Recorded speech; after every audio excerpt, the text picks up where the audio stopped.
Hello and welcome back to another episode of the Battle Inside podcast. My name is Chris America, and it is Sunday, June 23rd. I don't believe I made a date for my last episode. That was Friday, June 21st. A day that'll live in infamy for me. A day I'll always remember. But for now, I'm not going to talk too much. I mean, I am. Who am I kidding? First off, let me say that I'm not a doctor, a lawyer, a specialist, a psychiatrist, a therapist, um, life counselor, crisis counselor. If you ask my anxiety and you ask my negativity, that I've been fighting all weekend, I'm an effing nobody. I'm a nobody. I'm a guy who messes everything up. I'm a guy who can't get this right. I'm a guy who has all the good intentions in the world, but no matter how good my intentions are, I end up messing it up. Always. And whether it's my fault or not, it's always my fault. So that's who I am. This weekend was good and bad. It was a hell of a roller coaster ride. I went to Clearwater with my mom and my son. We went sailing on Saturday in a bigger boat. We actually ended up motorboating with the sails because there wasn't much wind again. But it was fun. We motorboated out to some island off the shore, anchored away, played in the water, collected some seashells, Lynn and I did. That was hard because there was something Landon and Nicholas, or Landon and Jen's son, loved doing together. Part of me wanted to grab some and anonymously mail them to him because I know he would have loved to have been there. I know he would have loved to have played with Landon on the beach. Brought me back to Michigan when we're on the shores of Lake Superior and they were collecting rocks and so yeah. On the water it was peaceful. At the beach it was peaceful other than that hard memory. And then we just had dinner. Kind of went to bed early last night. Woke up, laid around all morning. Something I needed. Got up around 10:30. Went to the Tampa Marina. Saw Movie Star Winter from A Dolphin's Tale and Hope from A Dolphin's Tale 2. And then we came home. I went to the gym. That was it. And I did a lot of contemplating, a lot of soul searching, a lot of thinking, a lot of analyzing, overanalyzing, all that good stuff. I wanted to quit this show. I wanted to delete all of the shows. I wanted to hate myself.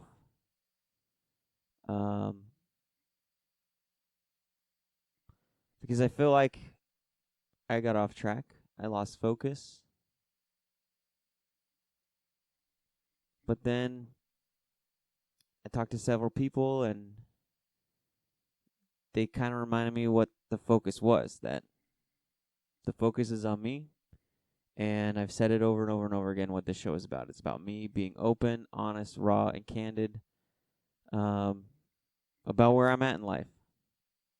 And it sucks for me that the last 3 episodes were about Jen and Juan and all those other people. But that's where I was last week.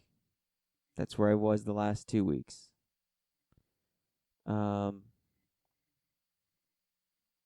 I started this show on April 10th, 4 days after I wanted to commit suicide. And yes, the initial sell to myself and others of the show was this is going to be about mental health. The reality is I know jack shit about mental health. I don't know anything about mental health. And to be honest with you,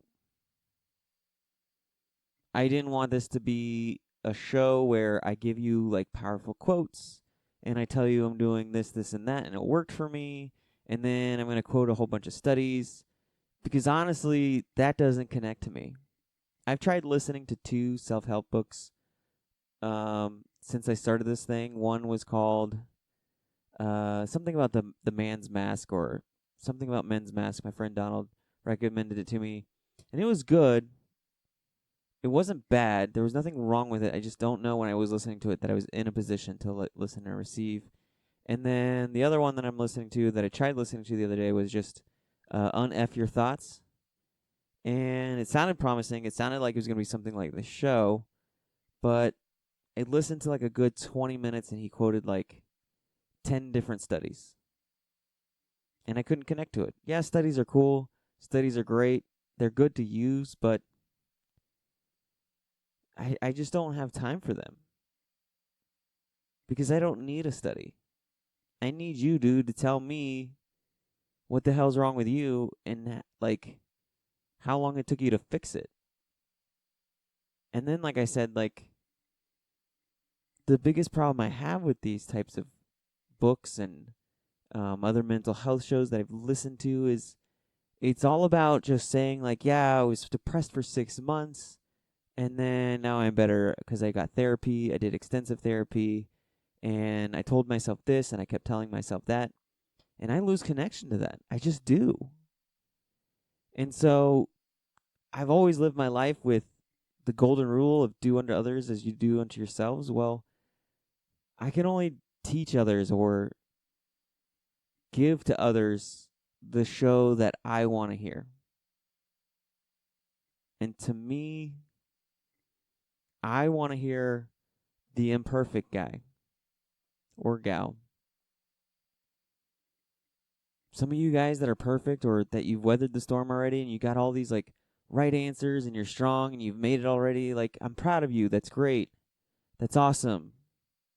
But I'm not there yet. And seeing you just honestly like gets my anxiety going sometimes. And it's no offense to you. You're not doing anything wrong. Trust me. You are not doing anything wrong. I don't want you, the persons who are like that. You're not doing anything wrong. And I'm not mad at you.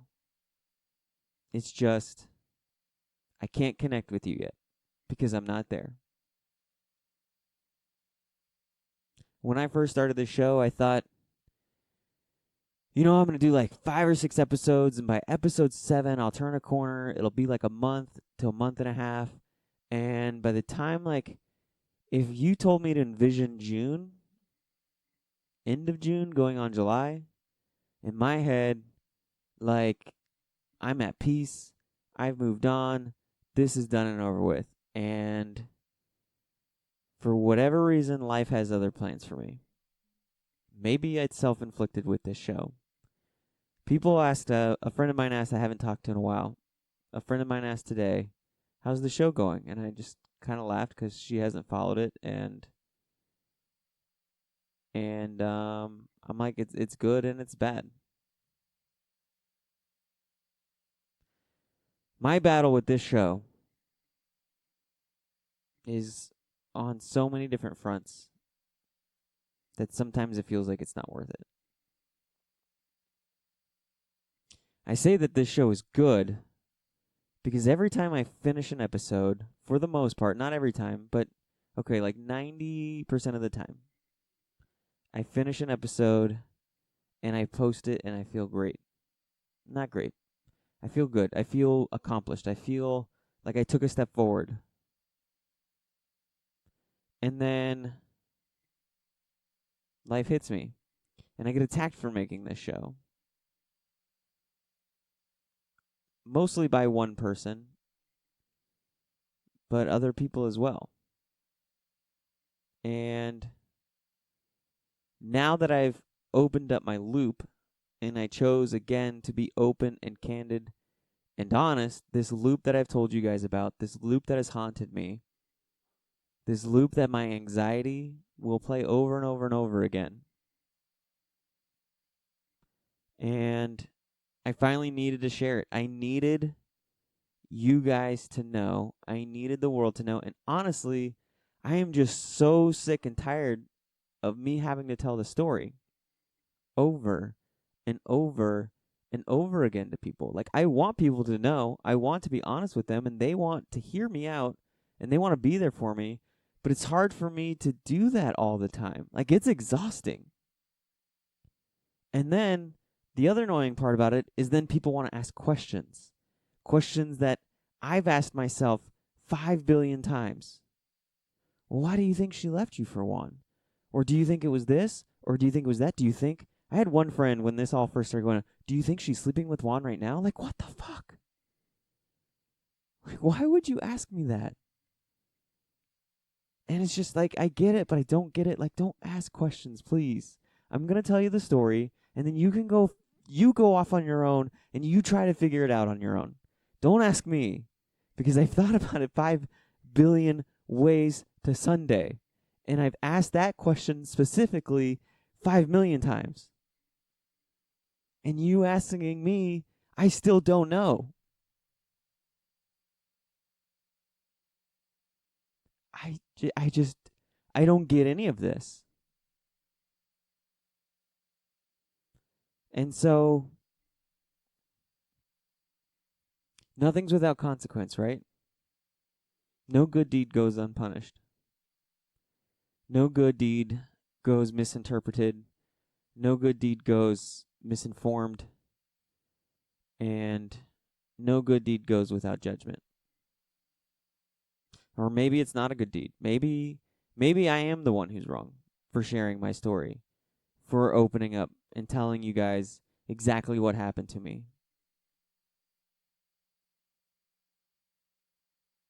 This has been the worst nightmare of my life. It really has. Maybe I'm just, recency bias, but I mean, at least my sexual abuse I can barely remember. It just lingers subconsciously, and it's only flashes. The deal with my dad, it was kind of numb at the same time. Like, the abandonment was kind of numbing because he was never ever there, even when he was there. So it was kind of like you got used to it until you saw other people have great dads, and then you knew you were missing out on something. Like, you can't miss something that you don't know you have or that you don't have.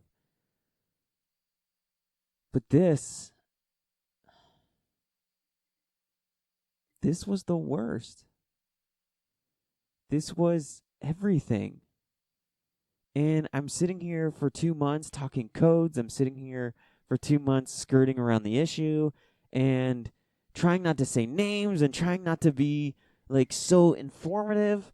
And I sat there and I wondered for the 2 months, like, I'm sitting here over and over and over again telling you guys that she needs some serious help, that what she did was disgusting, that what she did was just appalling, and every single thing she's doing right now is unhealthy. And she didn't see it that way. And then after a while, I started thinking, well, gosh, are people thinking I'm crazy? Because they're going to her probably, and she's like, Chris has just lost it. He's just, he's doing a mental health post. What do you want from him? He's a crazy guy. He tried to commit suicide however many weeks ago. Don't listen to him. He's crazy. And yes, I understand, like, you're not supposed to worry about what other people think, but when you have anxiety like I do, you worry about what other people think. And you worry about it to an extreme.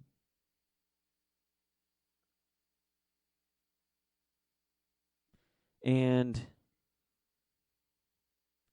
so finally, after seeing no freedom of my loop and talking about it and telling you guys about it, I finally decided, let me open up to it. And everybody has their theories, and they're partially correct. You're being vindictive. You're trying to get back at Jen. You're trying to get back at Juan. If you weren't, you wouldn't have said their names. You wouldn't have said their business names, and blah, blah, blah, blah, blah.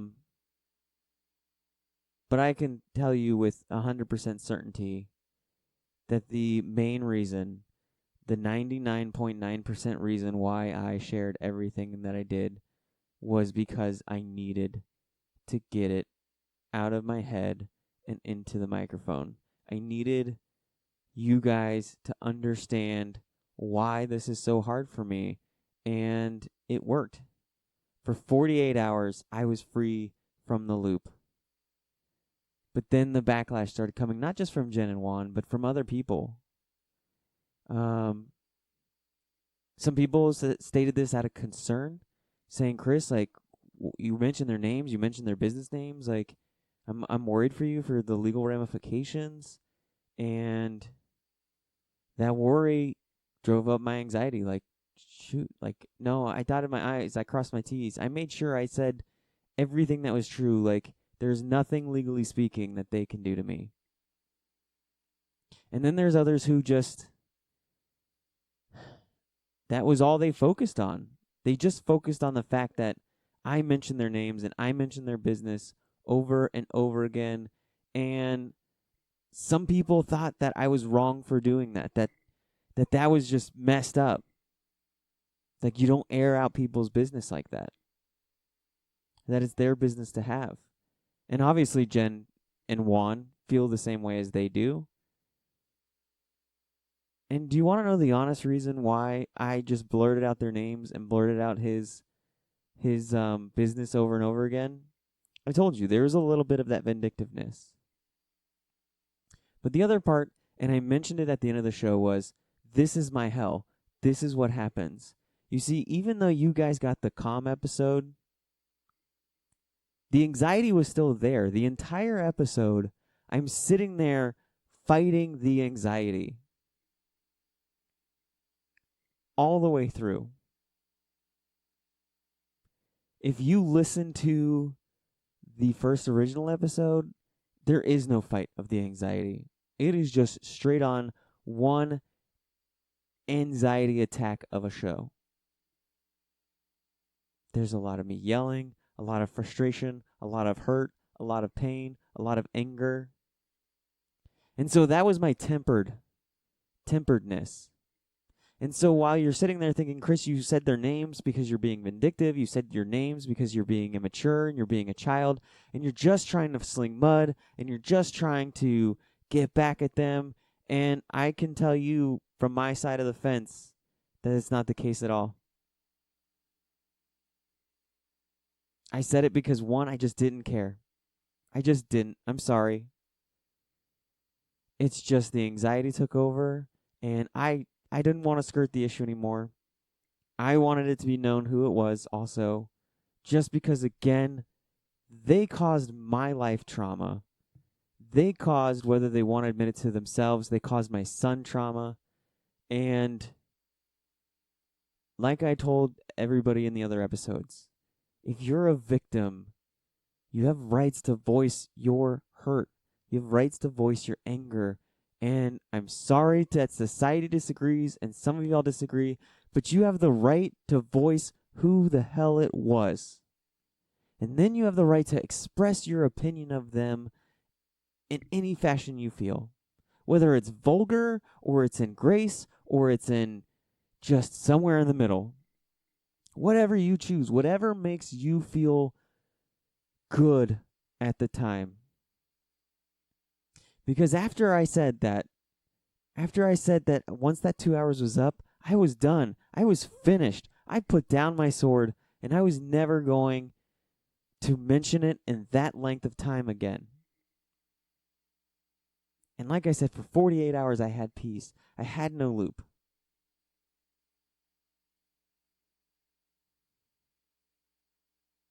But unfortunately, this is where the bad part of the show comes in. Because while it's, yes, I've had other people disagree with me, I've had people tell me they're worried about me, and it's been a concern, the worst happened. And you guys heard the story, or hopefully you did. Jen files a domestic violence injunction against me. That was her response. That was her lashing out. That was her getting back at me. And that became my new trauma. That became a new hurt, a new way to backstab me, a new way to get back at me. And it wasn't just that. It was Also, the fact that 2 days prior, she's telling me this, she's telling me that, I'm sorry, I know you're hurting. Yes, I wouldn't be texting you if this episode came out, but that doesn't change the fact that I'm sorry. You don't have to do this. This isn't right. You're being vindictive. You guys heard all of her text messages. And all of it was just more lies. And so with her going down and filing that domestic violence report, just showed me for the third time since we left each other, since we split up, she said some form of apology and then quickly turned around and took it away from me when I either said something wrong or pissed her off or whatever the case may be. And so I went in a controlled tailspin. Because I was fine for the most part. I was all over the place the whole week. I had my one breakdown at the gym where I thought, oh my God, she might be here and then she can make shit up about me, just like she made stuff up about me in that domestic violence injunction report. And I don't know what she's gonna do. I don't know what this woman's capable of anymore. I don't even know who she is. And so that led me up to Friday, and then you guys obviously know that I guess I won. A bunch of people said, congrats, you won, that's awesome. The judge even said, you keep your mouth shut when you win. You don't get to speak when you win. And then she jokingly said, no, she pretty much reprimanded me because I think she bought into what Jen was telling her. That I was just some a-hole getting on the mic and just disparaging her name because I'm an a-hole like that. And that's why I wanted to say, ma'am, can I please submit this into evidence so that way it's on file, so that way you know, everybody in this courtroom knows that all of this is one giant setup that she did to try to get back at me and to get this podcast taken down. And the judge said, nope, you don't get to speak when you win. When you win, you be quiet. And like I said, other people say congratulations. But here's the thing. Ever since this went down all the way up to tonight, I don't feel like I won shit. And I'm sorry I'm cursing more now. I shouldn't be. I told you guys all throughout the first 2 months that I wouldn't curse because I want other people to listen to you. But once I started, it's really hard to stop. But I didn't win anything. There were no winners on Friday, only losers. There's been nothing but losers since this entire thing has happened. Since everything went down. Since the moment her and Juan started flirting, there has been nothing but losers. I've lost. My son's lost. Her son's lost. She's lost. And I can't speak for anybody beyond that because I really don't know and I really don't care. But as far as my family goes, there's been nothing but losers. And so afterwards, I talked to one of my friends, and afterwards she texted me after we got off the phone, and she's like, you should be more happier than you are. And I'm sitting here thinking, like, what do I have to be happy about? I mean, yes, I am glad that the judge saw right through this ridiculous thing and that it should never have been brought forth to begin with. But now I'm still left with this big trauma. This trauma of, like, I'm never going to be able to trust a woman again. A trauma that I don't want to have. And then it just started to bleed over. The anxiety took over.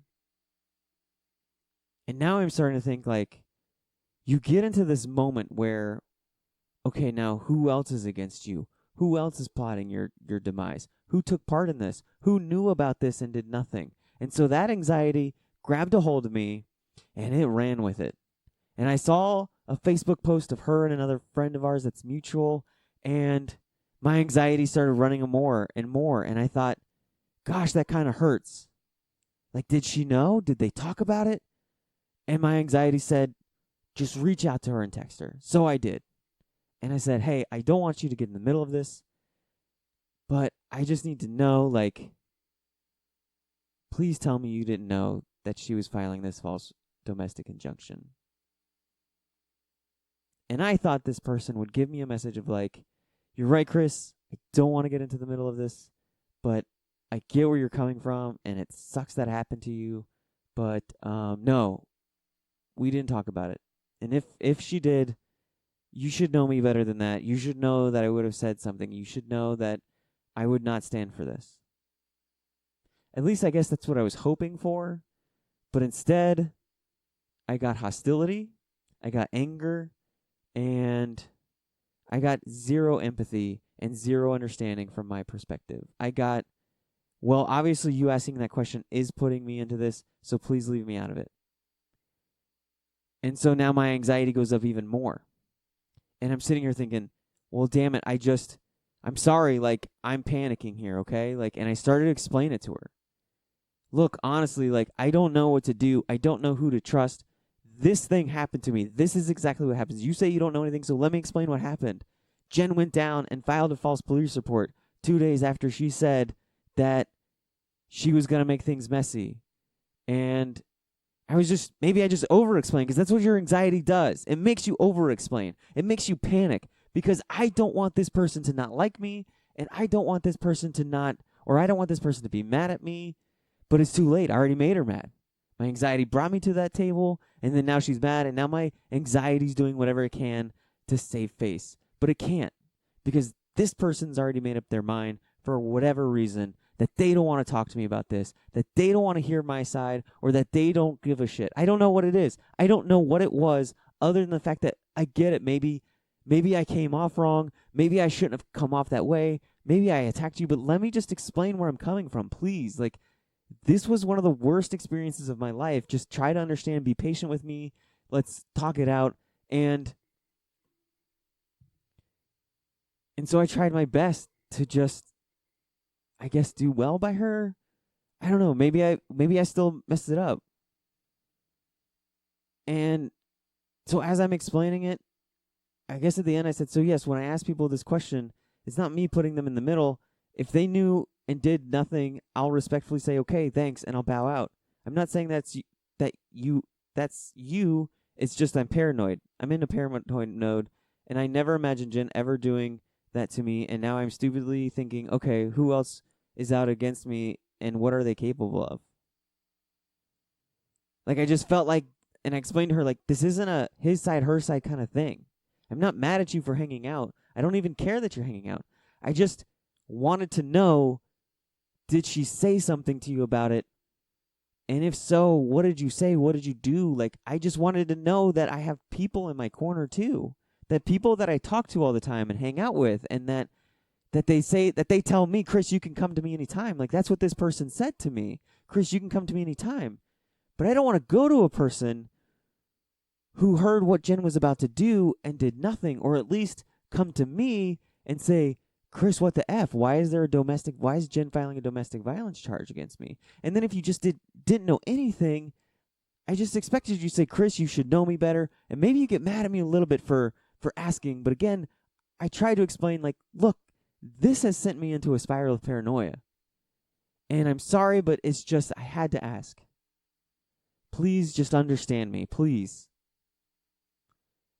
And instead I got, Chris, I asked you politely to leave me out of this. I know nothing. I've known nothing. It is possible for people to be friends and hang out without discussing you.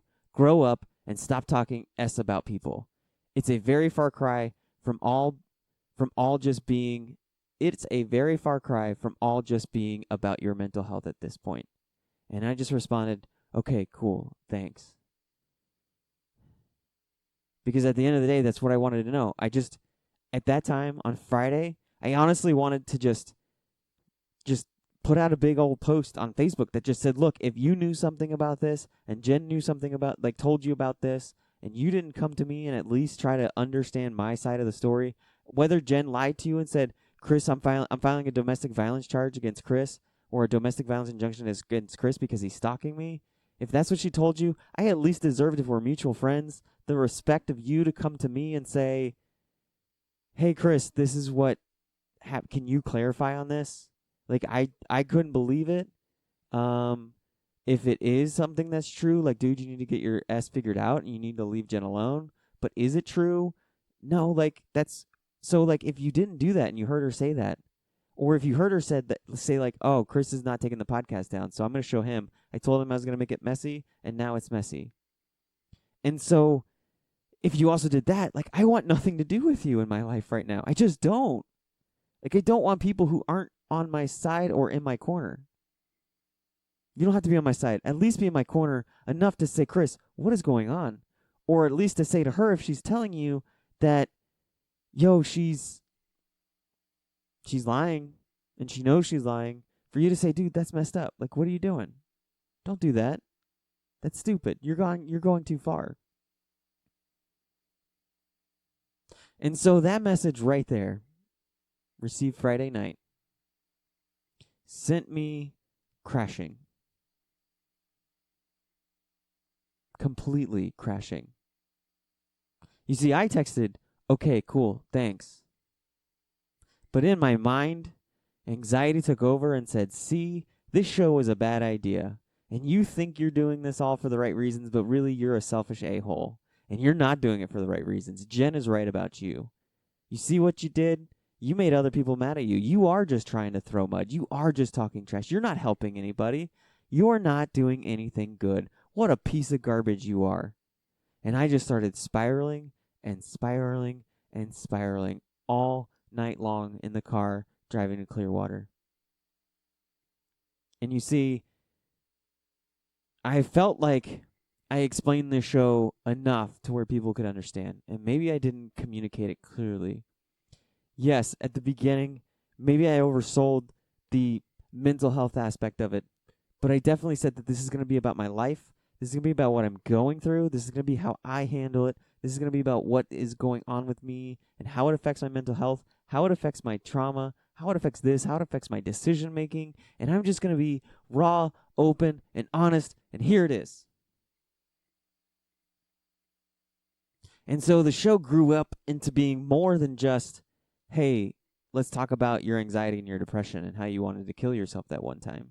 It's grown into that time that I was abused by a child. It's grown into that time where I felt worthless because of my dad being abandoned me. And it's grown into me finally telling you guys exactly what's going on in my life right this instant. And then the anxiety shifts and molds because she said, you're not even doing this about mental health anymore.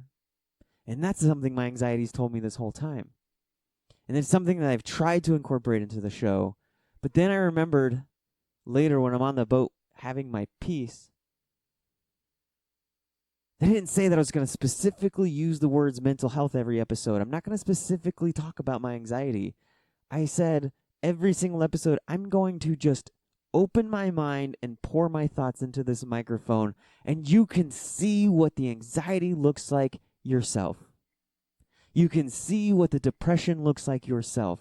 Whether I'm right, whether I'm wrong, whether I'm somewhere in between, this is me and what is on my mind and what I'm talking about and what I'm thinking about or what is driving me mad and crazy. And I'm not a poet. I'm not a writer. I'm pretty good at giving speeches, but mostly because I'm very unorthodox. And most of my gift of speaking is just being able to articulate my thoughts, communicate them, and connect with people on levels that most speakers can't. I don't do the eye contact thing. I say and a lot. I don't have all the great powerful words.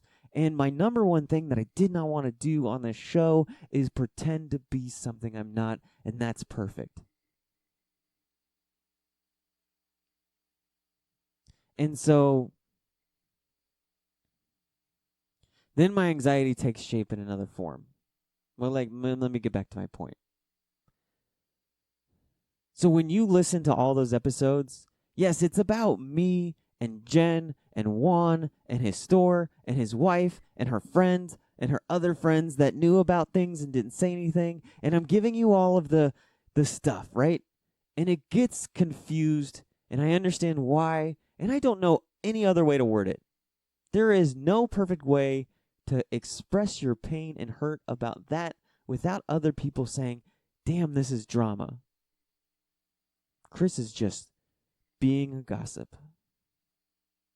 And so that's why I have to dig deeper and deeper and say, no, I'm not telling you gossip. I'm not telling you lies. I'm not trying to disparage Jen's name. Here are the text messages. Here is what was said. Here is what this person said that was said. And then I confirmed it with Jen in front of my therapist, and Jen confirmed that that was what was said. Like I said, everything I mentioned was the truth. And then I put my own opinion and interpretations of that truth.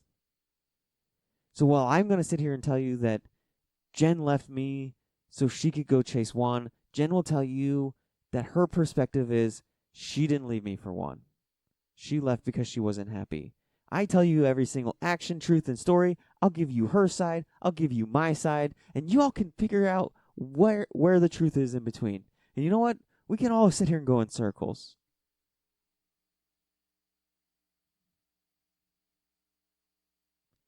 But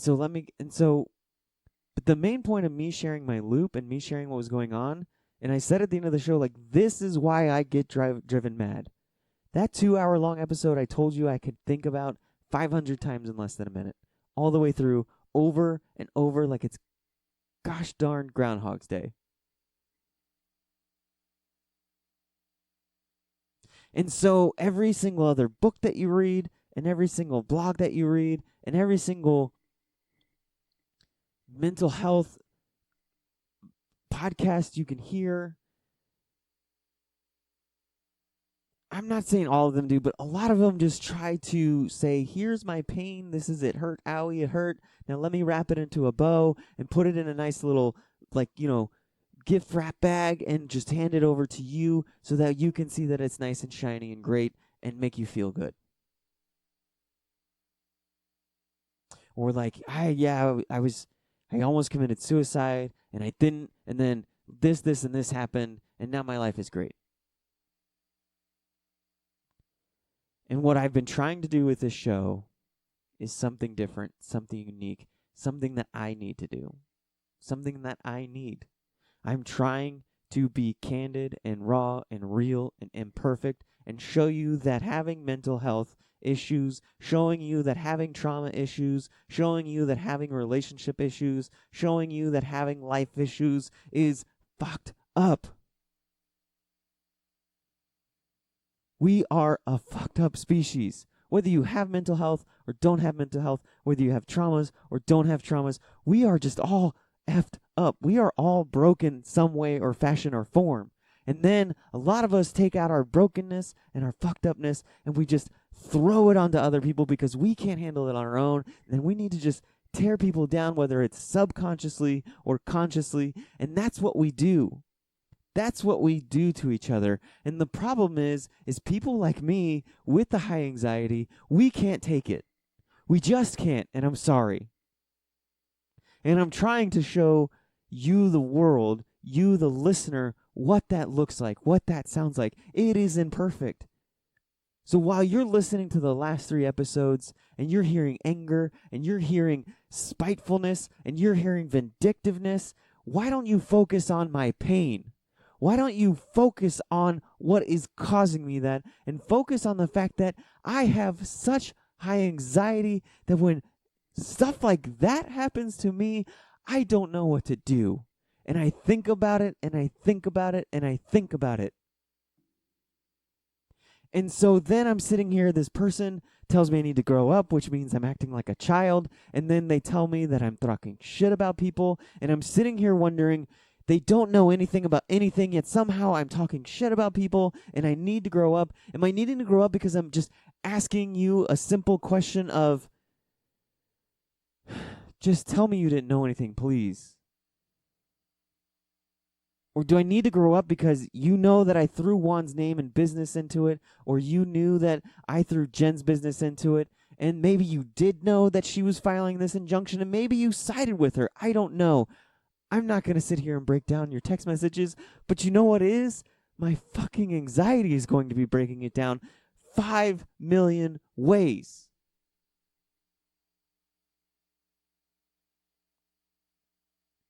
And now my mind is just sitting there thinking, the other side of it, she did know. And she doesn't care about you, Chris. And you're wrong. This is another person who's on Jen's side.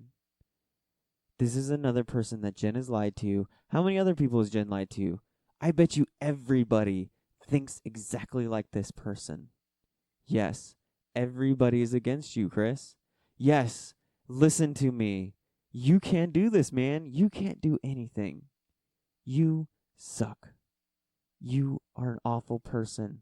You fucked up, man. You messed up. You had this good thing going. You were helping people. But then, like everything else in your life, Chris, you messed up. You had your weakness, and now nobody can forgive you for that weakness. Nobody can look past it, Chris. It's too big of a sin. You shared other people's business. You told Juan's business name out of vindictiveness over and over and over again, and now he's the sympathetic person. Why did you do that to Juan? Why did you do that to Jen? You're so awful. And I'm sitting there arguing, wait, what do you mean, why did I do this to Jen and Juan? What about me? What about what they did to me? Why is it that it's okay to hurt me, but I can't hurt them, even though that's not even why I'm doing this? Yes, it comes out this way, but I can promise you it's not. And then the anxiety says, no, Chris, that is exactly why you did it. They are right. You are wrong. You messed up. And now you can't help out anybody. You lost so many listeners in those episodes.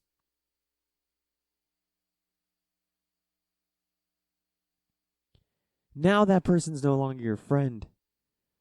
Even though you told them you wouldn't be their friends if they knew anything. I said, okay, cool, thanks. I deleted her number because I don't need somebody like that in my life. I just don't. I don't need anybody who's going to feed my anxiety when I reach out to them and I try to explain it to them and they still don't want to understand and they're still just more mad at me than they can do to be understanding me. And then I had to delete this person from my Facebook because I don't want to see her and Jen hanging out. I'm sorry, I just don't. Maybe that's immature, but that just gets my anxiety going. And when I go to look to see if I could delete them, it's too late. I've already been blocked. And so because I asked a simple question of just, please listen, I'm sorry, the walls are closing in, the world, it feels like it's against me right now, and I just want to know, please just tell me I have you in my corner, and I get that, and then it's block city for you. And then my anxiety goes, well, what the hell, Chris? That shows you exactly how worthless you are. You don't mean S to anybody. Somebody can go and accuse you falsely of domestic violence. Somebody can cheat on you. Somebody can shit on your chest over and over and over again and stab you in the heart 50 million times. And they'll hang out with that person, but you ask a simple question and you're gone. You are nothing. You are disposable. You are a POS, Chris. And I don't understand it. And this is what anxiety looks like. So if you want this show to be about mental health, this is what mental health looks like.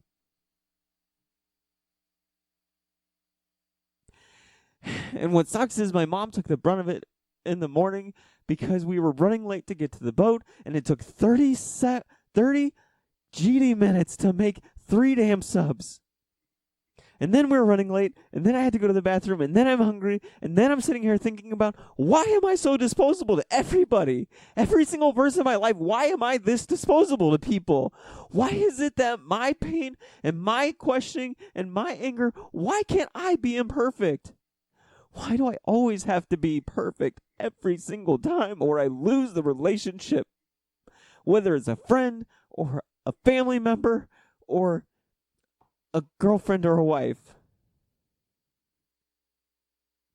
I had a family member dispose of me because my dad died and they paid for the funeral, and my brother and sister said, we'll split.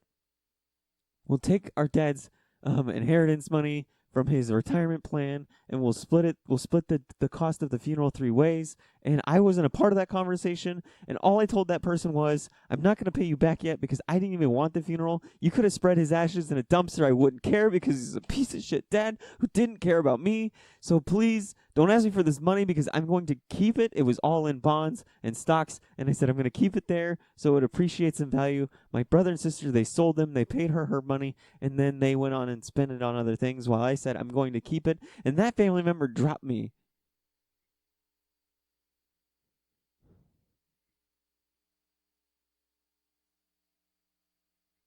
And then the anxiety just goes and says, Chris, that's exactly right, because that's all you're worth. You're worth a goddamn couple of $1,000.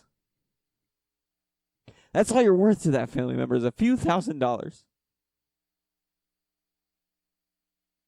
And I haven't spoken to that family member since. It's been 3 effing years. And even though we weren't close to where we were on talking terms, but there was still like communications. And so what am I worth to this other friend? And we're not even close friends. It's not even that I lost her friendship. It was just the matter that it was just so, just no understanding, and it's fine. It's whatever. But it's not just about her. It's not just about Jen. It's about everybody. And your anxiety goes, and it goes, and your negativity voice comes in and grabs onto that anxiety and says, let's go for a ride, buddy. We are hitting the pedal, and we're going 500 miles an hour until eventually you're yelling at your mom to please stop trying to give me directions. Let me just think. And then you're just bawling your eyes out on the steering wheel because you finally had enough of the anxiety that has been building all week long while you're worrying about a damn domestic violence injunction because of this stupid show. Because of this show, that's why I'm here. Because you stood up for yourself, Chris, and nobody cares. You voiced your hurt, you voiced your pain, you voiced your frustration, you voiced your thoughts, you voiced what happened to you, and nobody cares. They're just worried about Juan and his precious business, and they're worried about Jen and her friends, and they're worried about all of that other stuff. You don't matter, Chris. We're taking their side. And then my mom said, please, Chris, just don't think about it. And it's just, I can't not think about it. Trust me, if it was as simple as just don't think about it, I would have done it 2.5 months ago. I would have flipped the switch and I would have moved on with my life, and this show wouldn't even exist.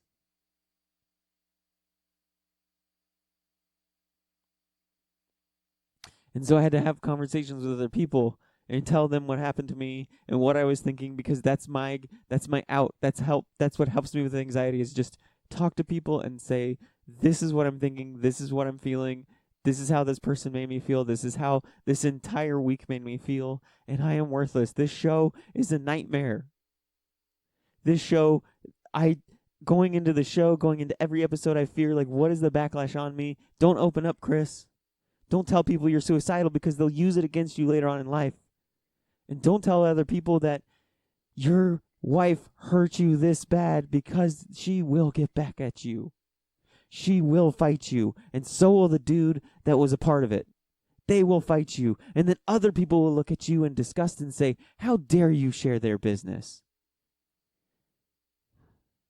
Because again, somehow we live in a fucked up society that believes in protecting people who do wrong more than protecting people's ability to share what happened to them.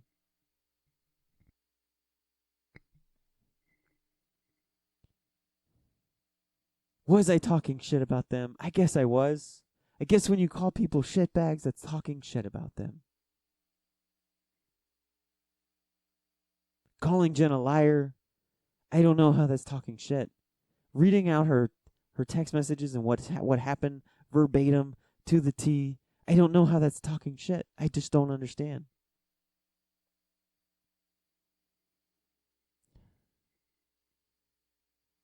And so my battle with this stupid show, as I've said over and over and over again, is just, how's the show going? Well, it's going good, and it really, really sucks. So many people last week, because of their concern, made me feel like I brought the criminal justice, or the domestic violence injunction, on myself. I felt like I brought it on myself. And now when the domestic violence injunction got passed, I felt like a lot of you in my life kind of took a step back and said, whoa, this is too much drama than it's worth, Chris. And inside, it hurt, because I tried to explain over and over and over again that I need to say this. I need to stand up for myself. No matter what the backlash is, I need to say what I have to say. I need to show people that it's okay to be strong. I need to show people that it's okay to stand up and give yourself a voice, because that is what I wanted to emulate. That is what I wanted to project into the microphone. And maybe sometimes a sarcastic asshole came out. Maybe sometimes a guy who thinks cheaters are shitbags comes out. And maybe sometimes the anxiety brings me to a point where I sound like I'm such a self-righteous prick, and maybe that comes out. But at the end of the day, my main message, my main goal was to say, damn it, stand up for yourself. And when I did, and when I received the backlash and the punishment, it felt like everybody took a giant step backwards and said, I want nothing to do with this. You see, it was okay to say I committed suicide, or I attempted suicide, or I wanted to attempt suicide. It's okay to say that I'm depressed. It's okay to say that I have this loop playing in my head. It's okay to say everything. But then when I got to the point where I told you what happened, exactly verbatim, and who did it, and then they backlashed on me, when they finally attacked me with the biggest sword they found, everybody, it felt like, I'm not saying everybody, but just felt like everybody finally just took a step back and said, whoa, Chris, you need to relax. And I felt like I was on an island all alone. And again, this wasn't everybody. So please, if you're one of the people that really stuck by my side and encouraged me and told me that I did the right thing and that they're wrong and I'm right, I appreciate you.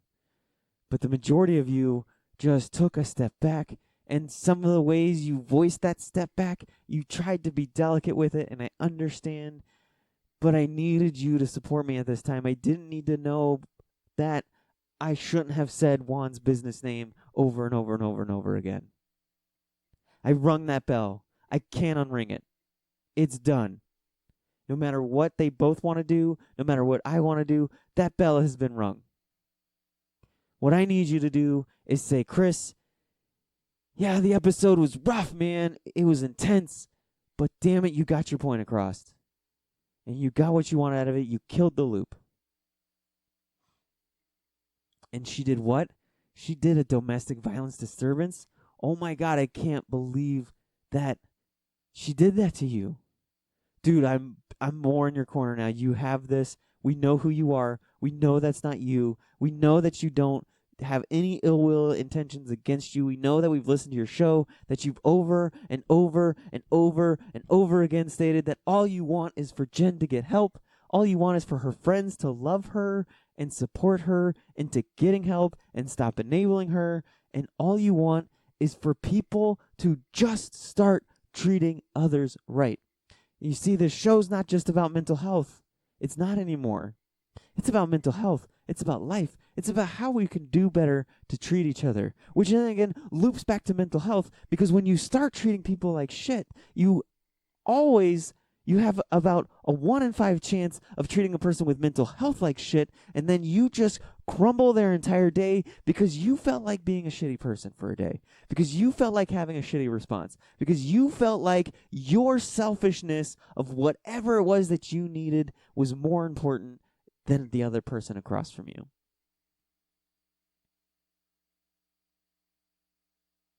And so this show is about mental health. But this show is more just about me.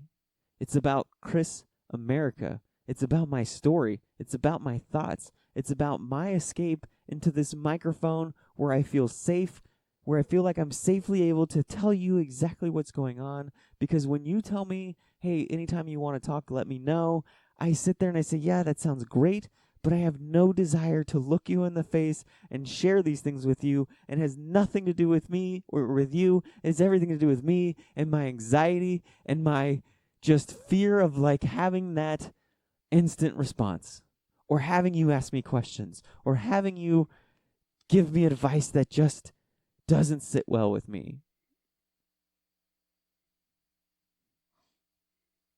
This is about my escape. And then my hope is that the secondary thing is that somebody out there says, damn it, I relate to this Chris America asshole. in some way or fashion. Or damn it, I relate to Jen. Or damn it, I relate to Juan. Or damn it, I relate to Chris's friend who sent him that text message. Or damn it, I relate to his mom. Or damn it, I relate to his son. Or damn it, I relate to whoever in my story that I can tell you. Because honestly, I can relate to Juan. I can relate to Jen. I can relate to this. I can relate to that person. Because when we all think about it, and this is why I've told you before, I'm such a forgiving person, I'm such a patient person, and why I give 5 million chances to people, because damn it, we're all of those people. Every single one of us at some point in our lives have made some similar decision that they made, and we were awful. I am awful. I told you I'm a shitbag. And so if it makes me a shitbag for giving out Juan's business over and over again, then damn it, I guess I'm a shitbag. But at least my shitbaggery has good intentions. I'm trying to help out the world, and my anxiety took over. And you know what? If you need an apology for saying your business name, Juan, here it is. Honestly, I'm sorry. And you know what's crazy is I told a friend on Wednesday night, maybe it was Thursday morning, that I started to feel bad for what I did. That I felt bad for Juan, that I felt bad for Jen, and was that normal? And they said, yes, Chris, it means you're a human being. But the reality is you needed to do what you needed to do. And see, my wrong is in response to their wrong. And we can sit there and say two wrongs don't make a right, but the reality is my wrong is a reaction to their wrong, if what it is wrong, which I still don't believe it is. But you know what? It's up for moral debate, and I'm not here to get into that right now. But their initial wrong, for both of them, was just a selfish reaction to themselves. It was just a self-consuming thing where they just wanted something from each other, and they didn't care who it hurt in their wake. I did nothing to you, Juan. I don't even know you, and yet you wrecked my life, or you took part in wrecking my life. Like when I see you in your messages with your zipped up lips because you don't want me to find out about what you're doing because fun time with Jen might end, you wrecked my fucking life, dude. And you wrecked my son's life, and you took part in that. And now I have people telling me, including Jen, to worry about you, and I have you telling me through Apple to worry about you, and to worry about your family, and to worry about your business.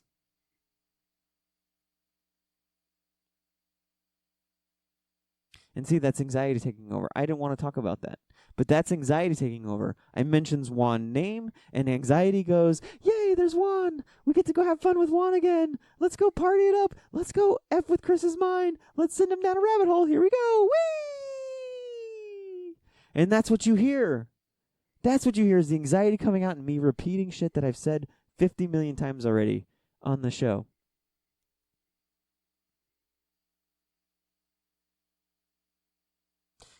And what's crazy is, another thing I thought about this weekend is Jen telling me over and over and over again throughout our relationship, Chris, I'm not going anywhere. It's going to be hard to get rid of me. I thought that meant that promise was going to be kept by just her, always working things out with me, always fighting for this relationship, always trying to figure out ways that we can be happy together, always figuring out ways to figure out how we can raise the kids right and blend this family perfectly, or at least as perfect as we can, always finding different ways to be romantic to each other. That's what I thought she meant. But apparently what the promise was is that I'm going to emotionally cheat on you, and then when you tell me I can't continue talking with this guy and you give me the ultimatum of him or you, I'm going to choose him, and then I'm going to go away for a weekend, and then I'm going to still talk to him, and then I'm going to come back and tell you that it's your fault that we're not together anymore, that you're unmotivated, that you're uneducated, that you don't make enough money, and I need a man who has those things, and you don't have them, whether you have a big heart, whether you're great in bed, whether you're good with my kids. None of that fucking matters to me anymore. What matters is an education, money, and a damn fucking status. And then you turn around and you treated me like crap, and you treated me like crap, and you treated me like crap to where the neighbor had to sit there and say, dude, why are you being so rude to Chris? And then we have this back and forth of like you wanting $600 here and $130 there. Well, I'm sitting here wondering what the hell happened to my life? Why am I homeless? Where am I going to live? And you're worried about $700 for different things. and you don't give a shit about what's going on with me. And then you come back and you say, I'm sorry, and then you take it back, and then you come back and you say, I'm sorry again, and then you take it back again, and then you come back one last time in response to me finally just airing out my S, and you say, Chris, I'm sorry again, I'm sorry, just take it down, please, I'm sorry, I'll go to counseling, I'll do whatever you want, I'm sorry. No, you didn't give me what I want, just kidding, I don't care, here's a goddamn domestic violence injunction against you. If that's what you meant by you're not going to get rid of me and it's going to be hard to get rid of me and I'm not going anywhere, then damn it, please break this promise already. And again, that's where the anxiety takes over. You want the show to be about mental health. I don't know why my anxiety does that. I can't give you the scientific reasoning why my brain does that. I don't know what misfires, what really fires. I don't know. And I don't know right now how to stop it. And so I'm just letting it out. And I'm letting the world see this is what anxiety looks like. This is what hurt looks like. This is what pain looks like. This is what trauma looks like. You see, you hear stories about cheating, and you hear stories about divorce, and you hear stories about child molestation, and you say, oh, man, that sucks, that hurts, and then you move on with life because you don't see it. You don't feel it if you've never experienced it. And it's just like I told Jen over and over and over again, stop and relax and take a second because these boys need this to be right. Your son needs this to be right. And while she's sitting there telling me and you and all of you out there, maybe some of you sit there and think, wow, Chris is just using her son as a pawn. He really doesn't give a shit about her. No, I do. And I didn't tell you that I'm on the beach looking for shells and then I thought about her son because I want you to feel bad for me. I want you to feel empathy for me, or I want you to think I'm some great guy. No, I'm telling you that because that is just what was on my mind. And that was what the show is about. Because you know what? My negativity will not ever believe that anything that you think that I'm hoping for is going to happen. You see, my mind believes and knows that me saying that I care about her son doesn't mean S to you, and it doesn't mean S to Jen, and it's not going to make you feel any differently about me because I'm a worthless piece of trash. And my belief that, oh, if I can sit here and say Juan's name and his business name, then people will not go to his business and it'll hurt his business. You know what? That would be great. That would be awesome. But you know what? Deep down inside, my main belief behind that is that nobody gives an S about Chris America. Nobody cares about what he has to say. Nobody cares about that. Juan's a cool dude. I'm still going to go to his business. Who cares? Oh, Juan, you ruined this guy's life. Who cares? I'm going to go to Running Fleet or the Running Elite store anyways.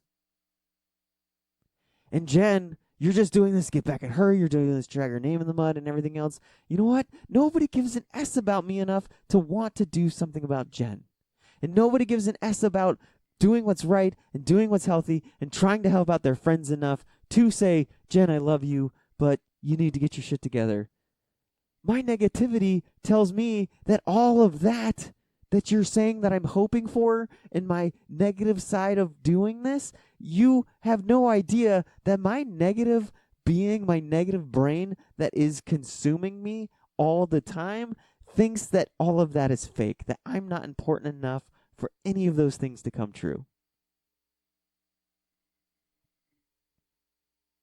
Jen asked what my end game was. Is it to get back to me? Is it to get back at me? Is it to make me feel isolated and alienated and all this other crap? No, Jen, my end game was I just wanted to share my S.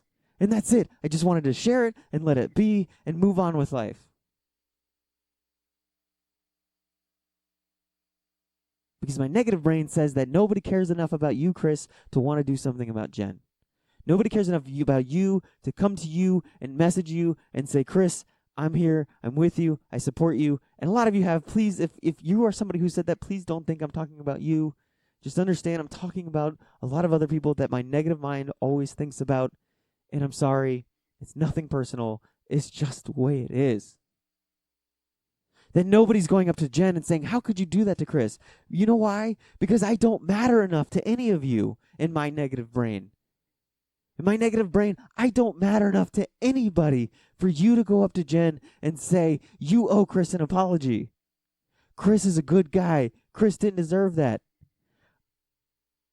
I don't have any self-worth that is remotely close to me thinking or believing or even hoping that if I say this, you'll do that for me. So when I tell you that I'm doing all of this just to be raw and candid and hoping that it helps me and hoping that somewhere along the line it helps somebody else, that's all it is. Because my negative mind, that's about as close as my negative mind lets me go, is that somewhere out there is one person, at least one damn person out there, who will sit there and listen to me and say, damn it, it's like looking in a mirror. And I'm so glad that Chris finally said everything I wanted to say. And I'm so glad somebody is out there being a voice for me. And some of you have told me that. And it feels great. And it feels awesome. And I'd love it if more and more of you did. But the fact that more and more of you don't lets the negative brain go out into the world and say, see, Chris, nobody cares. And if you think I'm telling you that to get sympathy, to get pity, or anything else, just again, understand that my negative brain thinks that it won't work. So I'm just telling you it to tell you what is on my mind.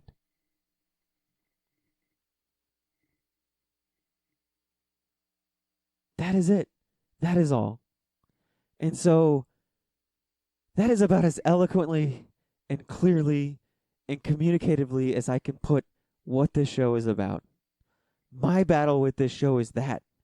It's not just me battling my anxiety, it's battling all of you as well, and my anxiety telling me what you all think. And even though I'm not supposed to think about what you all think, my anxiety's not going to let me do that. And since a lot of you who listen are people I have to see every single day, it makes my anxiety about this show worse, but I keep powering on because, damn it, I am going to win against this damn anxiety, and this is how I'm choosing to do it.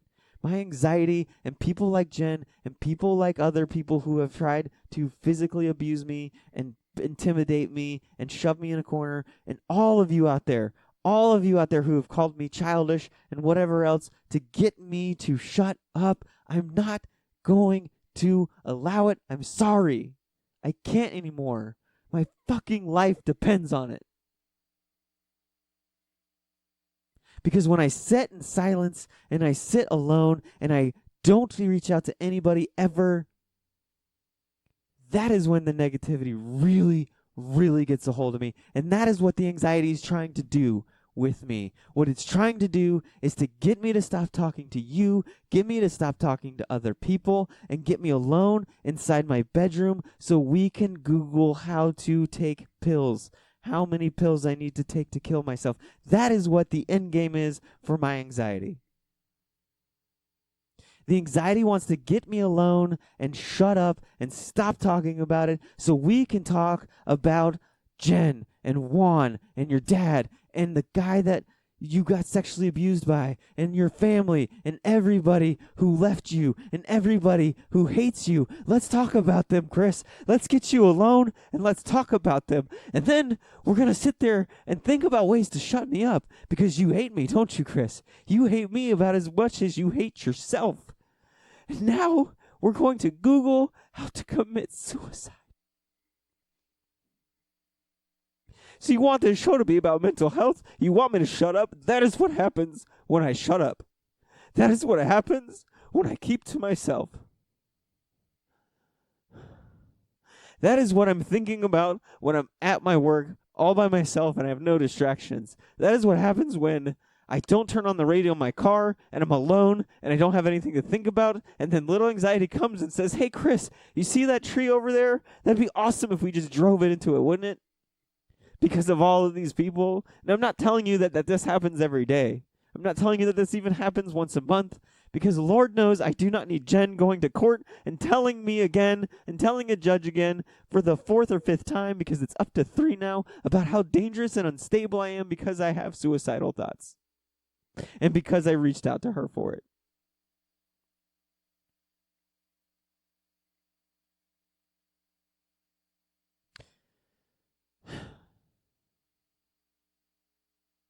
I'm sorry.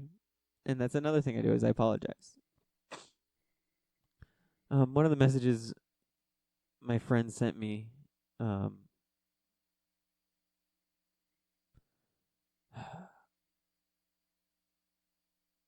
that really helped me out was that I always apologize. I apologize for everything. I say sorry a lot. I say sorry in this episode. My anxiety makes me say sorry. My anxiety makes me think that if I don't respond the way that that person needs me to respond, or I'm not there the way they need me, if they run out of a need for me, they're going to leave me. So I say sorry a lot to everybody. Whether I need to be sorry or not, my anxiety makes me say I'm sorry.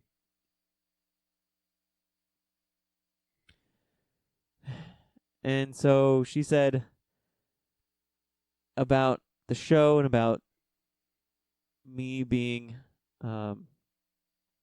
anxiety this weekend, and I told her that I was sorry that because she had a lot of stuff going on. Her dad's in the hospital going through surgery, and she's got way more things to worry about than I do with my petty little stupid friend text messaging me and blocking me on Facebook, first world problems, and she's got her dad, and I'm not able to be there for her. And then so my anxiety takes over and says, Chris, look at you. You're such a piece of shit. You're only selfish, and you're only worried about yourself. You're not worried about your friend whose dad's in the hospital, who's having brain surgery because of an infection, and she's got her own court date tomorrow for her own her own domestic violence injunction because her husband sent her text message after text message calling her an N-word lover and saying he's going to do this and he's going to do that to her, and you just wait and see what happens, and I'm going to do this and I'm going to do that. And so she's all worried about this, and I'm over here. My anxiety is keeping me, and so I apologized. I said, I'm really sorry that I'm not able to be there for you right now. I'm trying my hardest. And she said, I think you get a little carried away in your emotions from time to time, but that happens to people in high-stress times and recovering from something traumatic. I imagine you handle regular stresses or small disappointments from friends much differently during a normal time in life. I get it, Chris. Ooh, excuse me. I do fucking get it. I love so much that you're here for me and do a really good job of just supporting me during times I just need to know someone cares. So who gives a fuck if you're incapable of a fully headed reaction to every stress during one's of the most difficult times in your life? I surely am not looking for a robot. And so it felt good to say that or hear that. I'm glad that somebody out there at least just lets me explain why I am the way that I am right now and says, I get it. I understand. And so I told you I'm not a very eloquent speaker and I'm not really good at anything. And so a friend of mine found this video on Facebook or wherever, and she sent it to me. And she's a lot more eloquent and a lot more better at describing anxiety than I can. And I can tell you right now, I relate to every single thing she says. So here she goes. I'll let her take it away. Anxiety and I have what some people might call a friends with benefits relationship. We have no love for each other, but she still just fucks with me sometimes. You know? We moved in together some years ago. We have inside jokes. Like when I say, I'm gonna go talk to that person over there, my anxiety looks at me and is like, bitch, please. My anxiety is the reason I didn't talk to you. She's possessive. She doesn't like me talking to other people. She's irrational. Because of her, I'll take the long way to my building to avoid someone I already passed by twice because I don't know if it's acceptable to say hey a third time. Because of her. I don't correct people at restaurants who get my order wrong. I just eat it. Because maybe sweet potato fries are what I wanted, but the broccoli you gave me is what I needed. Thank you. Because of her. I take the long way to my building to avoid someone who kind of looked like my ex-boyfriend.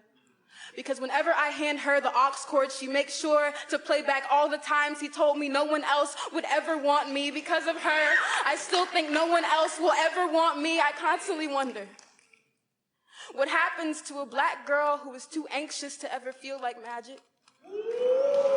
Can she still fly? Can she still be fly with wings that tremble? Can she forget the lifestyle of an ant, that feeling that no matter what she does, she is in danger of being crushed? And my anxiety doesn't like to be made into metaphors, but what I'm trying to say is she is constantly reminding me of how easy I am to crush. As I speak, I am pushing against her weight on my shoulders, and that is why I shake sometimes. I have to fight to stand up straight, stop rocking. She and I picked out this outfit together. Something that dries fast. If I am sweating, It is because doing this poem feels like fighting a boxing match that you can't even see, and I am determined to knock her out. I have been fighting her for control of our house for years, fighting not to crack, stop rocking, don't shake, breathe. I think the reason my relationships don't work out is because no one knows they're signing up for a threesome. I understand.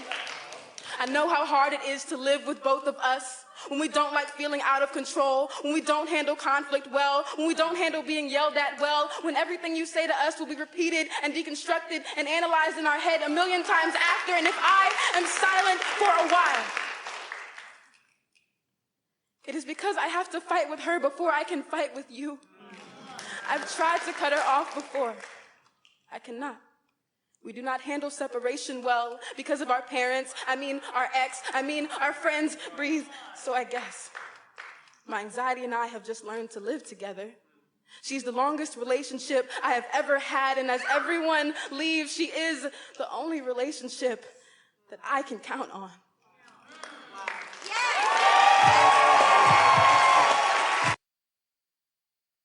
Like I said, way better than I could say it.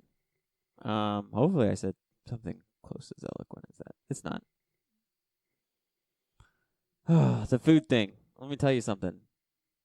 It's a little bit easier at fast food restaurants because I feel like it's all right. Like I can watch them do my food, but like if I order a steak medium rare and it comes back medium or even well, I'm just gonna eat it. My anxiety won't let me complain. I hate when people that I'm sitting with complain. Like it drives my anxiety mad, crazy. So I can relate to that. The other thing that I said, let me play on the show or let me read on the show, because again, I guess I'm not communicating well enough to most people to try to show you that everything I'm talking about is about not only my mental health, but my trauma, my state of mind, my state of being, my heart, my pain, my anguish, my hell that I'm going through. And so I found a song through a friend. He told me to listen to this artist. It's Ivan B. on the Remain album. And the song is Lowest Point. And I'm not going to do it as well as him because I'm going to be reading it. And it's a rap song or whatever, but it's not even really rap. It's more of a slow song. And every single word, do you ever hear a song where like every single damn line points at your life right now? That's what this song is. So I figured, hey, clearly I'm not getting it across clear enough to those. Clearly I'm doing it the wrong way, and I'm not saying the right things, and I'm focusing more on Jen and Juan than the pain. But to understand why they came out of my mouth so many times, it's because their names get repeated in my head over and over and over again. And when I'm having a good day and then I see somebody's name at work named Juan, boom, it starts all over again about a guy who doesn't give a shit about me, but I'm supposed to give a shit about him and his family, and a guy who sent my wife into a dark path, or that she sent herself onto a dark path with him and he didn't stop her. All of that stuff. See, I just got off on the tangent I didn't want to, so let me get back to where I'm at. I'm on my lowest point. I'm on my lowest point. God, I need you more than ever. I need to hear your voice. I don't know what to say, and I don't know how to feel. I've looked over so many things. Can you tell me when I'm going to heal? I wonder when I'm going to stand up for myself, stand up for things I believe in. Who's going to tell me they love me and mean it? Who can I trust? I won't keep any secrets. You say I could trust you. I ended up bleeding, and you ended up leaving. You ended up leaving. I cannot tell you, breaking up from the song right now, I cannot tell you how much her telling me over and over and over again that, Chris, I love you. Chris, I'm not going anywhere. Chris, I'm always going to be here for you. I'm always going to fight for this relationship. You're not going to be able to get rid of me that easily. And then this line right here, you said I could trust you, and I ended up bleeding. And you ended up leaving. You ended up leaving. No star's going to shine forever. No sky's going to live without any storm. There's always the cloud of the summer. Is it love that nobody endures? Or is it love if nobody endures?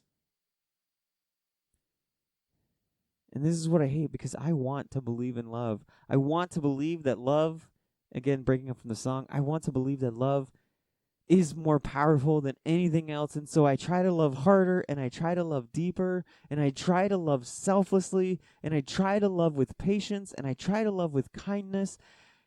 But is it really love if somebody doesn't endure it? If I can't endure it? Back to the song. Is it love when you tell me you love me at night when you want to feel warm? Is it love when I tell you I love you so you don't feel hurt anymore? Is it love if you ain't the same anymore? Honestly, that part is one of the parts that hits me the hardest, because when I look back at what Jen did the last 2 months and some of the things she said, like, oh, I meant it then, but I don't mean it now. And I realize that so much of who she is and what she's about, from what I know, is that she's this very hurting person, and there was nobody better to fill the void during a time of need than me. And so all of her gestures of love and kindness and just telling me she loved me is just, at night, was just because she wanted to feel warm. She wanted to feel somebody next to me, or next to her. And then she just wanted me to tell her that I loved her so that she didn't hurt anymore. I just feel used. That's all there is to it. I was just being used. I was just the thing of the day, or the thing of the 3 years. And when it was over, it was over. No need to have me anymore. And so I'll go back to the song as it continues to speak to me. There's pain in my chest. It won't leave me alone. Didn't need much. Just don't leave me alone. Cars, planes, and boats. This feeling just don't want to go. Feels like I'm out of control. Feels like I'm losing my mind. Feels like I'm moving my mind. They say time heals everything. Feels like I'm out of time. And I feel that way now that I'm going into 3 months. And people tell me that you grieve differently and that it takes time. And, like, here I am, episode 15, still talking about Jen, still talking about this divorce that's impending, still talking about how much it hurts me, still talking about ways that it hurts me, and then it just comes up with new ways to hurt me, and new ways to hurt me, and just, like, it's a game, I guess. I don't know, but I'm over it. I just want it to be over. I just want to move on. I don't want to talk about this in the show anymore. I don't want to think about it anymore. I don't want it to happen. But I feel like I'm out of time. I feel like it's just never going to get better. And then here comes what I voiced earlier in the episode. Why is it always me? Why is it always me? Why is it when I'm hurt, I send the apology? I think one of the worst advice I get all the time is just be patient with Jen. Be this, be that. Be forgiving. Reach out to her. Maybe try to make peace. Reach out to her with honey and not vinegar. And I sit there and I think, or like, don't mention his business name. And I start feeling bad. Don't mention her business, and I start feeling bad. She is feeling isolated. You should feel bad. But then this whole entire time, you've heard me say it over and over and over again. I don't need her back. I don't need her to tell me that she wants me back.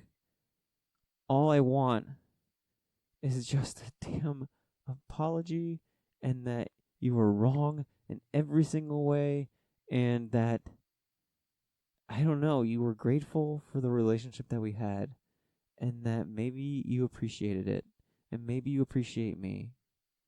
But again, I'm not saying that for any other reason than just to voice it out, because the reality is that is never going to happen, and I've told you time and time again, that is not how the story ends for Chris America ever, and the universe or God or karma or whoever has double, triple, and quadrupled down on this fact by making her say sorry 3 times and then taking it away, going, ha ha ha ha ha, Chris. Oh, you thought you were going to say sorry. You thought it was different this time. Oh, God, what a loser. We got him. Oh, look, we got him. Hey, did you see that? We got Chris America. We got him. Got him good. He thought he was getting a real apology. He thought that he fucking mattered enough to deserve or warrant or be granted a real apology for somebody using and abusing and treating him like shit. That's funny. You know, it'd be funnier if we did it again. But, like, let's make it worse. Yeah. And sometimes that negativity makes me feel good. When I say it like that, when I'm joking and I turn it into a joke, it makes me feel good. It does. Sarcasm. It works for me. Why is it that when I'm hurt, I send the apology? I don't know. I always am. I always am apologizing. I already told you guys that. Big or bad, my fault or their fault, doesn't matter. Except for when Jen and I fought. Mostly because I'm a stubborn a-hole when it comes to arguing. And I should have apologized more. But I'm talking more so in the sense of like, I actually hurt her. Or she actually hurt me. I'm still the one to apologize. And for everything in life. Right now it's my greatest weakness. Going back, sorry. My heart is my greatest strength. Right now it's my greatest weakness. That is a war inside of me all the time about that. Because a lot of times I feel like because I am the way that I am, because I think the way that I think, because I have such optimism, even though I tell you that I have negativity, but I fight the negativity with optimism, and I fight it with just, I make my negativity feel good by doing good to other people's, by trying to get what I want from everybody else. Because again, do unto others as you have to do unto you, and that's how I fight my negativity in a healthy way, or at least I try to think it's healthy. But I try to forgive, I try to love, I try to be patient, I try to understand, I try to see their perspective of it. And it's also my greatest weakness because when I don't get it back, that's when the negativity and the anxiety comes in and kicks my heart to the side and drops it down on its face and say, ha, yeah, look at you, loser. You thought you were going to get something back. You're such a loser, man. You thought somebody was going to give you the respect that you give them. You thought you were going to get understanding back when you understood them. You thought you were going to get love back that you gave them. You thought you were going to get patience and forgiveness and apologies and understanding. And you thought that they were going to empathize with your pain like you did all of that to them. You are such a joke, Chris America. So right now it's my greatest weakness. The deepest cuts you will never see. Sometimes we don't even see it. Sometimes I get in my car just to drive. Sometimes I get in my car just to drive. Sometimes I feel like I'm not alive. Sometimes I look to heaven like, is there a ladder to climb? Put on my forehead, I'm fine. Yes, that's what I'm talking about with the tree thing. I'm not saying that I'm going to do it. I'm not saying that I've really contemplated it anytime soon. But sometimes I'm just in my car alone and I'm just thinking, God, just make it in. Just get me to heaven already. Because I cannot do life well. I suck at it.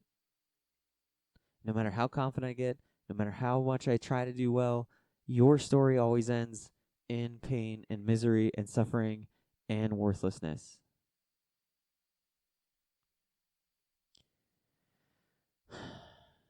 I don't got too many friends. Every day I just sit in my room. Some people will knock on my door, but I'm sorry, don't got any room. People come and they eventually leave. Starting to think that maybe it's me. Like maybe this is just all I'ma be. Ruin the good thing, then put it to music, rewind and repeat. This is just gonna be my life, guys. This is what I tell you. This is my story forever and always. People tell me all the time, I've had a friend recently tell me, Chris, I believe you deserve a good woman and I believe you deserve a great life. And I tried to be like honest with them. I said, honestly, that's not even where my negativity goes because I agree. I do feel like I deserve a good life. I do feel like I deserve a woman who's going to give back the love that I give out. I do feel like I deserve that. But my negative side isn't that I don't or do deserve something. It's that life and the universe and whatever reason just feels like that's all my life is going to be. It's just going to be me thinking I found something great and then have it taken away from me. And then I think I found something great again and then have it taken away from me. I think I found the woman that I love. I think I've done it right this time. I think I've dotted my I's. I think I've crossed my T's. I did all my homework. I looked out for this, this, and this. And I loved them this, this, and this way. And they said this, this, and this. And then it went down this way. But then at the end of the day, Chris America, you do not get happiness. You deserve it, but you don't get it. You deserve peace, but you're not going to get peace. You deserve to be with a woman who loves you the way that you are and who's going to support you and going to care for you the way that you are going to give to them. You deserve to be loved the way that you love Jen. You deserve to be loved the way that you loved your dad. You deserve to be loved the way that you love everybody. But you know what, Chris? You don't get it.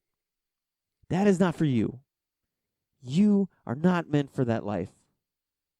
So you have to go through your hells so you can constantly come back and tell them to the world, and then we're going to put you in it again. You're going to be the one to ruin it too, by the way. It's going to be your fault. No matter what, it's going to be your fault. So this is my lowest point. This is my lowest moment. There always remains of the past. They live in all of us every moment. Learning to live with them, learning to deal with them, learning you can't just let them go. Why do things just disappear when you pass a certain road? I wrote you a text. I'm scared to send it. Kind of don't want you to read it, because if I send it to you now, I know I'm going to say I don't mean it. And I told you guys that, like, I wanted to text her so bad after that. I just wanted to be like, what the fuck? Anyways, it's getting late. I need to wrap up the show. Let me sleep. I am tired of my grief. I don't know, man. I'm just tired. And I would like you. If you're gonna keep if you're not gonna keep promises, don't make some in the first place. Like, seriously, just stop. Stop having your mouth write checks you can't cash. I guess it's always just me in the end. This is the night when the woods sigh. Yeah, I don't know. That's it. I'm done. And I'm done. That's the end of this episode. 1 hour, 33 minutes. They're getting longer. I should shorten them up. I just have so much to say. I'm sorry. Anxiety has so much to say. Now I can't find my music thingy. The thingy that I need to plug the phone into. Oh, it's right here in my lap.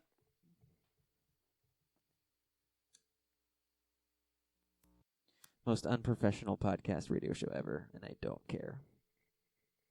Like I said, I'm being real and honest all the time. If